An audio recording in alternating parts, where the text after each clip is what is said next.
मुख्यमंत्री देवेंद्र फडणवीस, मंत्री पंकजा मुंडे, माजी मंत्री जयदत्त क्षीरसागर, आमदार सुरेश धस, नेते योगेश क्षीरसागर यांच्या प्रमुख उपस्थितीमध्ये काल बीड शहरामध्ये नगर परिषदेच्या निवडणुकीच्या अनुषंगाने मुख्यमंत्री देवेंद्र फडणवीस यांची जाहीर सभा पार पडल्याचं आपल्याला पाहण्यास मिळालेलं आहे। या जाहीर सभेच्या माध्यमातून मुख्यमंत्री देवेंद्र फडणवीस यांनी बीडकरांना काय आश्वासन दिलेले आहे, दिलेल्या आश्वासनावर बीडकर मुख्यमंत्री देवेंद्र फडणवीस यांच्या बाजूने खंबीरपणे उभा राहणार का, या विषयाची सविस्तर माहिती आपण यापुढील व्हिडिओच्या माध्यमातून घेऊया। तर नमस्कार मंडळी, काल बीड ह्या ठिकाणी मुख्यमंत्री देवेंद्र फडणवीस यांची बीड नगर परिषदेच्या अनुषंगाने जाहीर सभा पार पडली। या जाहीर सभेच्या माध्यमातून बीडचा विकासाची व प्रगतीची संपूर्ण जबाबदारी घेतो, एकदा बीड नगर परिषद भाजपच्या ताब्यात द्या, असे आव्हान मुख्यमंत्री देवेंद्र फडणवीस यांनी बीड शहरवासियांना दिल्याचं आपल्याला पाहण्यास मिळालेलं आहे। गेल्या 35 वर्षापासून जर पाहिलं तर बीड नगर परिषद जी आहे ती क्षीरसागर कुटुंबियांच्या ताब्यामध्ये असल्याचं आपल्याला पाहण्यास मिळालेलं आहे। क्षीरसागर कुटुंब कधी अजित पवारांकडून तर कधी शरद पवारांच्या माध्यमातून बीड नगर परिषदेला सामोरे गेल्याचं पाहण्यास मिळालेलं आहे।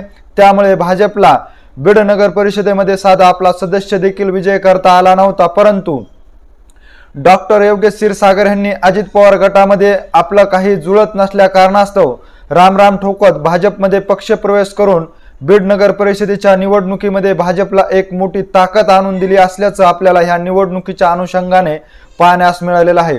डॉक्टर योगेश क्षीरसागर यांच्या नेतृत्वाखाली भाजप बीड नगर अध्यक्षपदासह सदस्यपदाच्या निवडणुकीसाठी सामोरे जात असून डॉक्टर योगेश क्षीरसागर यांना पाठबळ देण्यासाठी माजी मंत्री जयदत्त क्षीरसागर व मंत्री पंकजा मुंडे या निवडणुकीच्या मैदानामध्ये ठाण मांडून बसले असल्याचं देखील आपल्याला वेळोवेळी पाहण्यास मिळालेलं आहे।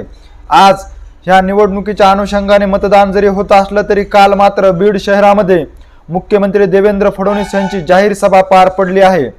बीड नगर परिषद प्रथमच भाजपच्या ताब्यात मिळवण्यासाठी मंत्री पंकजा मुंडे यांच्याकडून देखील बीड शहरामध्ये जाहीर सभा घेत विकासाचं व्हिजन पुढे करत या निवडणुकीला सामोरे जात असल्याचं पाहण्यास मिळत असताना ह्यातच उपमुख्यमंत्री अजित पवार यांनी बीड शहरामध्ये झालेल्या 2 सभेमुळे कुठेतरी कमळाची घडी विस्कटते का काय, ह्या अनुषंगानेच पुन्हा एकदा डॉक्टर योगेश क्षीरसागर व मंत्री पंकजा मुंडे यांनी थेट मुख्यमंत्री देवेंद्र फडणवीस यांचीच बीड शहरामध्ये जाहीर सभा घेतल्याचं आपल्याला काल पाहण्यास मिळालेलं आहे। या जाहीर सभेच्या माध्यमातून देवेंद्र फडणवीस यांनी बीड शहराच्या विकासाचं व्हिजन देखील मतदारासमोर मांडल्याचं आपल्याला दिसून आलेलं आहे। त्यामुळे कदाचित बीड नगर परिषद जी आहे ती भाजपच्या ताब्यामध्ये येऊ शकते अशी चर्चा होत असली तरी मात्र बीड नगर परिषदेला भाजप जे आहे ते हिंदू मताच्या कार्डावर सामोरे जात असल्यामुळे हिंदू मताचं विभाजन तर होणार नाही ना, हिंदू मतदार जो आहे तो खंबीरपणे भाजपच्याच पाठीशी खंबीरपणे उभा राहू शकतो का,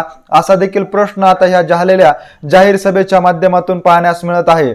त्यातच गेल्या 35 वर्षापासून क्षीरसागर कुटुंबियांच्या ताब्यामध्ये बीड नगर परिषद असली तरी मात्र क्षीरसागर कुटुंबियांना गेल्या 35 वर्षापासून मुस्लिम समाजाने देखील खंबीरपणे साथ दिल्याचं आपल्याला ह्या निवडणुकीच्या माध्यमातून वेळोवेळी पाहण्यास मिळालेलं आहे। परंतु भाजपमध्ये क्षीरसागर कुटुंब गेले असल्यामुळे भाजपच्या हिंदू मताच्या कार्डामुळे क्षीरसागर कुटुंबियाच्या बाजूने असलेला मुस्लिम मतदार त्यांच्या बाजूकडून दुरावला जात असल्याचं चित्र देखील आपल्याला बीड शहरामध्ये दिसून येत आहे। अजित पवार गट असेल, शरद पवार गट असेल, या दोन्ही गटाच्या माध्यमातून मुस्लिम समाजाची विभाजणी होत असली तरी मात्र भरघोस असा विश्वासू क्षीरसागर जयदत्त क्षीरसागर असतील, डॉक्टर भारतभूषण क्षीरसागर असतील, ह्यांच्या बाजूने उभा राहणारा मुस्लिम मतदार जो आहे त्यामध्ये घट झाले असल्याचं दिसून येत आहे।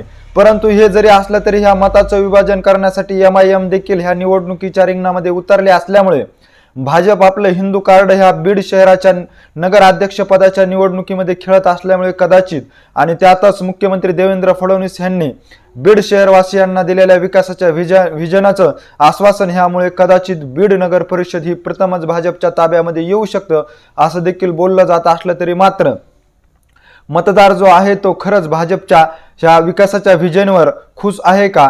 गेल्या कित्येक वर्षापासून जर पाहिलं तर मंत्री पंकजा मुंडे असतील, याचबरोबर भाजपचे अनेक आमदार बीड शहरामध्ये आहेत। मुख्यमंत्री देवेंद्र फडणवीस गेल्या 10 वर्षापासून जर पाहिलं तर ते सत्तेच्या राजकारणामध्ये आहेत, परंतु बीड शहराचा महत्त्वाचा आणि जिव्हाळ्याचा विषय असलेला तो म्हणजे बिंदुसरा नदीतील पुनर्वसनाचा, परंतु तो आजही रेंगाळत पडत असल्याचं पाहण्यास मिळत आहे। ह्या जाहीर सभेच्या माध्यमातून देखील बिंदुसरा नदी पात्राचं पुनर्वसन करण्याचं आश्वासन मंत्री पंकजा मुंडे यांनी जरी दिलं असलं तरी मात्र खरंच बीड नगर परिषद भाजपच्या ताब्यामध्ये गेल्याच्या नंतर विकासाचं व्हिजन ठेवलेलं हे खरंच साध्य होईल का पुन्हा जातीच्या राजकारणावरच इतर निवडणुकीला सामोरे जावं लागेल, अशी देखील चर्चा आता मुख्यमंत्री देवेंद्र फडणवीस यांच्या झालेल्या जाहीर सभेनंतर बीड शहरामध्ये होत आहे।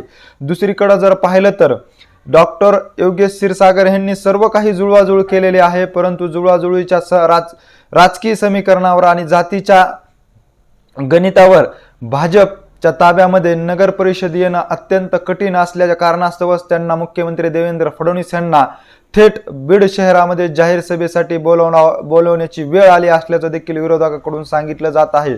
तर आमदार संदीप क्षीरसागर हे शांत आणि संयमाची भूमिका घेऊन ह्या सर्व गोष्टींना सामोरे जात मतदारांना आपल्या बाजूने करण्याचं काम देखील करत आहेत। आज भाजपकडे हिंदू कार्ड असलं तरी मात्र ह्या हिंदूच्या बाजूने मराठा समाज दुरावला जात आहे, त्याचबरोबर ओबीसी समाज जो आहे तो 50% अधिक जो आहे तो भाजपपासून दुरावला जात आहे। कारण भाजपकडून व मुख्यमंत्री देवेंद्र फडणवीस यांनी मराठा समाजाला हैदराबाद गॅजेट लागू करण्याचं आश्वासन दिल्यामुळे कुठेतरी ओबीसी समाज जो आहे तो भाजपवर नाराज असल्याचं दिसून येत आहे। त्यामुळे या निवडणुकीमध्ये त्याचा देखील परिणाम जाणून येणार आहे, परंतु मारोडी, तेली त्याचबरोबर इतर समाज जो आहे तो भाजपच्या बाजूने खंबीरपणे उभा राहू शकता असं देखील बोललं जात आहे। आणि काल झालेल्या मुख्यमंत्री देवेंद्र फडणवीस यांच्या सभेमुळे कुठेतरी बीड शहरातील नगर परिषदेच्या निवडणुकीचे वातावरण बदललेलं आहे। कधी काळी संदीप क्षीरसागर यांचा विजय होईल अशी चर्चा होत असताना कधी काळी अजित पवार गटाचा उमेदवार विजय होईल असं बोललं जात असताना, परंतु काल बीड शहरामध्ये मुख्यमंत्री देवेंद्र फडणवीस यांनी स्वतःहून घेतलेल्या जाहीर सभेमुळे आणि बीडकरांना दिलेल्या विकासाच्या आश्वासनामुळे कदाचित बीड शहरवासीय जे आहेत, मुस्लिम समाजाचं जरी विभाजन झालं तरी इतर मतदार जो आहे तो कदाचित भाजपच्या बाजूने उभा राहू शकता। आणि गेल्या 35 वर्षापासून क्षीरसागर कुटुंब हे नगर परिषद आणि नगर अध्यक्ष जे आहेत ते सांभाळत असल्यामुळे त्यांच्या बाजूने उभा राहू शकतं। परंतु अनेक वार्डामध्ये जर पाहिलं तर आजही नगर परिषदेकडून विकासाची जी गंगा आहे तिथपर्यंत पोहोचली नसल्यामुळे त्या वार्डामधील जो मतदार आहे तो कुणाच्या बाजूने उभा राहतो आणि तो जो मतदार आहे तो निर्णायक मतदार ठरणार आहे। परंतु मुख्यमंत्री देवेंद्र फडणवीस यांनी दिलेल्या आश्वासनाला खरंच बीड शहरवासीय पुन्हा एकदा साथ देताल का हे देखील पाहणं तितकंच महत्त्वाचं ठरणार आहे। तर दुसरीकडे जर पाहिलं तर डॉक्टर योगेश क्षीरसागर हे देखील यावेळी बोलताना म्हणाले आहे की मुख्यमंत्री देवेंद्र फडणवीस किंवा पंकजा मुंडे यांनी बीड जिल्ह्याचं पालकत्व सांभाळावं असं देखील त्यांच्याकडून काल झालेल्या जाहीर सभेच्या माध्यमातून वक्तव्य करण्यात आलेलं आहे। कदाचित त्यांनी केलेले वक्तव्य जे आहे ते बीड जिल्ह्याचे सध्याचे पालकमंत्री असलेले अजित पवार यांनी डॉक्टर योगेश क्षीरसागर यांच्यावर 2 वेळेस कडाडून टीका केलेली आहे। या टीकेला प्रत्युत्तर म्हणूनच डॉक्टर योगेश क्षीरसागर यांनी संयमाची भूमिका घेऊन मुख्यमंत्री देवेंद्र फडणवीस यांच्याकडे ही मागणी केली असल्याची चर्चा देखील ह्या जाहीर सभेच्या माध्यमातून होत असल्याचं आपल्याला पाहण्यास मिळत आहे।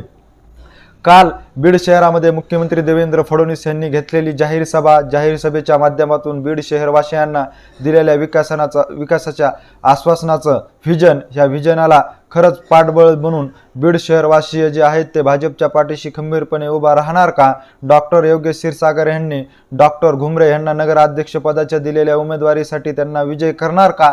ह्याविषयी नेमकं तुम्हाला काय वाटतं हे आम्हाला आमच्या कमेंट बॉक्समध्ये नक्की कळवा।